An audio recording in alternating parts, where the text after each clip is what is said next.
See, now that I'm back in charge of this mission, perhaps we can start doing things properly.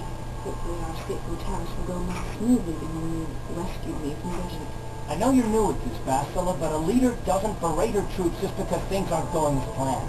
Don't let your ego get in the way of the real issues here. That hardly strikes me as an appropriate way of addressing the Commandant, Kama. I am a member of the Jedi Order, and this is my mission. Don't forget that. My battle meditation ability helped the Republic many times in this war, and it will serve us well here, I'm sure. Your talents might win us a few battles, but that doesn't make you a good leader. A good leader would at least listen to the advice of those who have seen more combat than she ever will.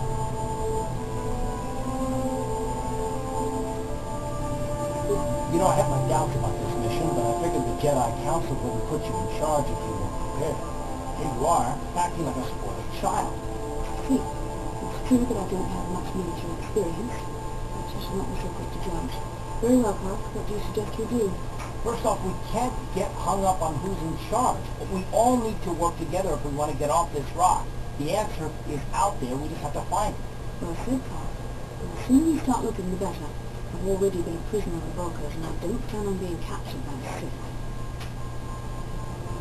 I think we'll need some help getting off Taris.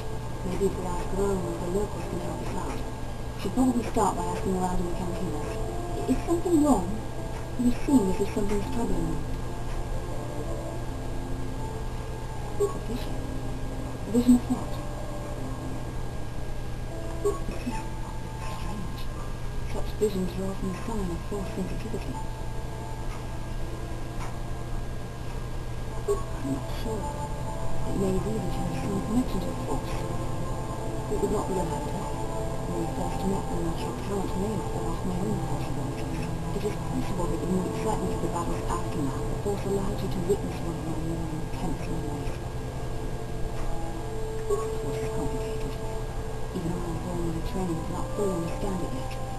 This is a matter best left to the wise masters of the Jedi Council. Once we escape Taris, we can put the guidance of the Council if we wish. They will understand the significance of the vision. However, I think it would be best if we all stayed focused on the task at hand right now. We can't afford any distractions. We need to find a way off Taris. Yes, what's on your mind? I guess I did say you could ask me questions later. Is this really necessary? No, I don't have a problem with it. Go ahead and interrogate me. No, I was just joking. Though you do seem to be full of questions. It's rather refreshing, to be honest. Let me ask you something first, though. I've been going through the battle of the Endar Spire over and over in my head since we crashed. Some things just don't add up. Maybe you could tell me what happened from your perspective.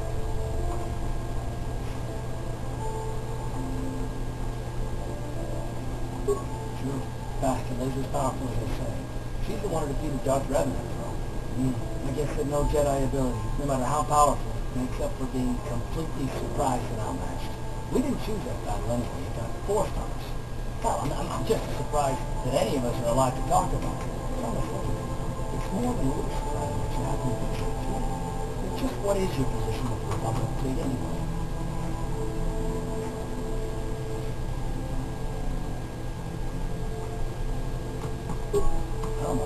Unless you consider that you were a last-minute addition to the crew roster and just happened to be one of the survivors.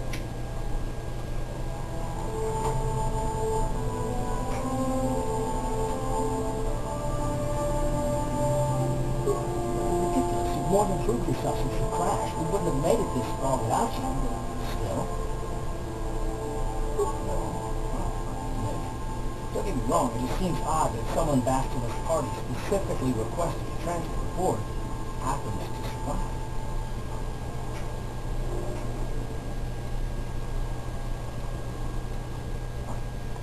The Jedi requested numerous things when they came on board, but now they practically took over the ship as far as I can tell. Considering your connection to Bastila and the Jedi, whether you know it or not, your presence here seems a little convenient. I'm probably wrong, and this is probably nothing. I learned a long time ago not to take things at face value, however, and I hate surprises.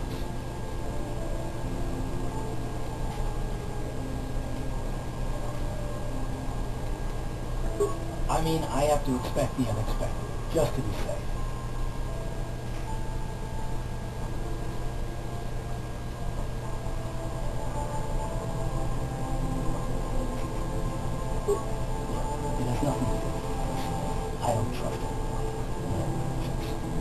know I'm not going to discuss them, so can we just keep our mind on more important things?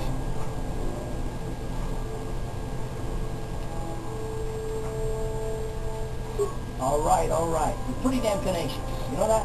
We'll talk about it, but later. Right now, I just want to get going. How can I help? I would like to know what happened after you crashed onto us. I'm curious as to what you and Park were doing before we all joined forces. I witnessed you free myself, as I recall. In fact, if I hadn't been there, Berserker Fox might have killed you in that fight. It's probably more accurate to say that I rescued you.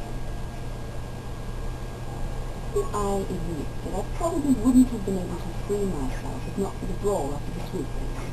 I guess I should thank you for that, please. Actually, the presence of the sweep tracks that I'm curious about. It couldn't have been an easy task to find you there, yet somehow you managed.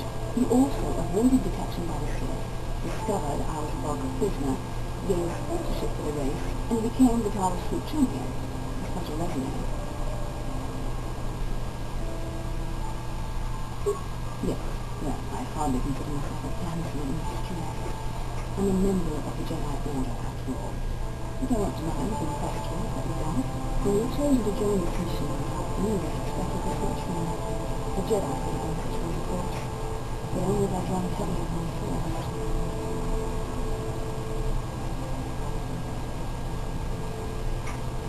Perhaps, but the Force worked through all of us to some degree or another. There are some individuals outside the Jedi Order that we consider Force sensitive. It's obvious to me that the Force has been working through you. There is no other explanation for your great success. Though I'm not certain what to make of this discovery.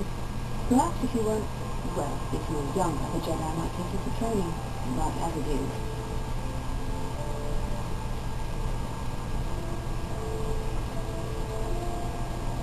I'm sorry, I overstepped my bounds. I'm speaking of things that are best left to the Jedi Council. For now, just accept the fact that you're gifted. Hopefully, between your abilities, my Jedi training, and the skills of our companions, we can find a way off this planet.